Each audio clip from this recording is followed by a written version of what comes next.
The war in Gaza has been raging for 9 months now. And as our David Martin reports, American warships have been in harm's way, playing a vital and dangerous role. The destroyer USS Carney returns home to Mayport, Florida, at the end of a 7-month voyage to the Middle East. A voyage unlike any other. What were you expecting? Not what happened. What happened to Commander Jeremy Robertson and his crew was the war between Israel and Hamas, which turned a routine deployment into a running gun battle against Iranian-backed Houthi rebels in Yemen.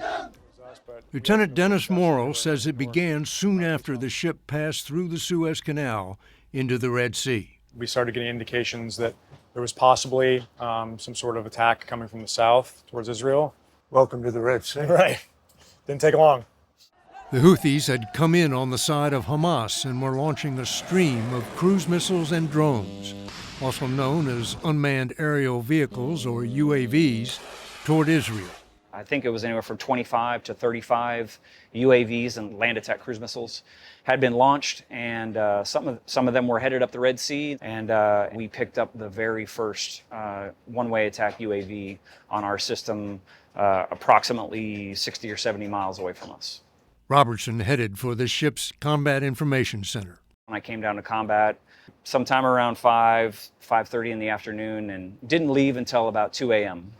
The Carney tracked and intercepted drones and missiles that came within range.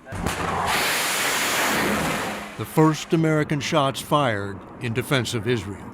Whether or not they would have actually made it to Israel is unknown, but they certainly were a long ways from home, and there were certainly a lot of them. How many shots did you fire? Over 15. Had any U.S. Navy ship ever fought a battle like that? Not since World War II. It's been a really long time. It was intense.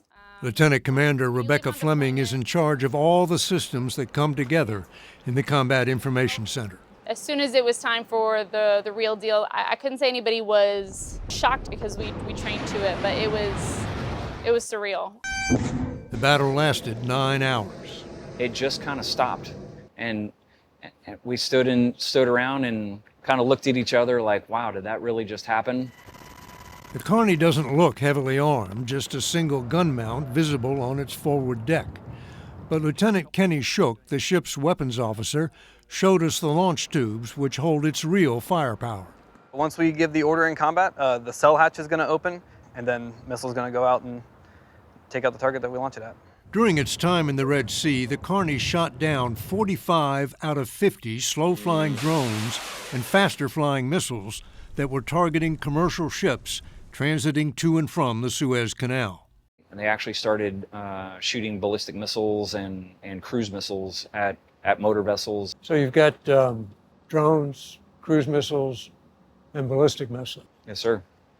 3 very different weapons. Very. Fastball, curve, and slider. Yes, sir. Which worried you the most? The ballistic missiles. Because? You're looking at something that's coming at you at Mach 5, Mach 6. You know, the watchstanders have anywhere from 15 to 30 seconds to engage. It was the Navy's first ever real-world test against a supersonic missile. You must have computers doing some of that for you. The computer is spitting out where it's going and the altitude and all that very fast, of course, but the humans have to push the buttons. Before any buttons got pushed, the captain had to determine if the computer was tracking a legitimate target in a part of the world crisscrossed by commercial airliners. Here's what the airspace looked like that night. Obviously, I'm very concerned about shooting down the wrong thing. So worst case scenario is it turns out to be a commercial airline. Absolutely. Worst nightmare of my life. The Carney would break away to refuel and replenish its stores at sea. It had to go into port to pick up more missiles, which are too big to be transferred underway. It was firing million-dollar missiles at $1,000 drones. Was anybody encouraging you to not use so many missiles? No, not once. You know, I'm entrusted with this $2 billion asset and 300 plus lives. And so the cost-benefit analysis, me shooting a missile is absolutely in my wheelhouse, and I'll do it all day and twice on Sunday. The Carney also fired its main gun, but it has a much shorter range, and Robertson was determined to keep the Houthi drones and missiles as far away as possible. We never had anything come even remotely close. And what do you consider close? Inside of 5 miles. But the Carney and the other Navy ships patrolling the Red Sea could not protect every commercial vessel from Houthi attacks. One sank. The Defense Intelligence Agency plotted these successful attacks over just a 4-month period. By the time the Carney headed home, the Red Sea was still not safe, and the destroyer's battles still not over. And what happened? We got recalled, and we were back underway and headed over to the East Mediterranean.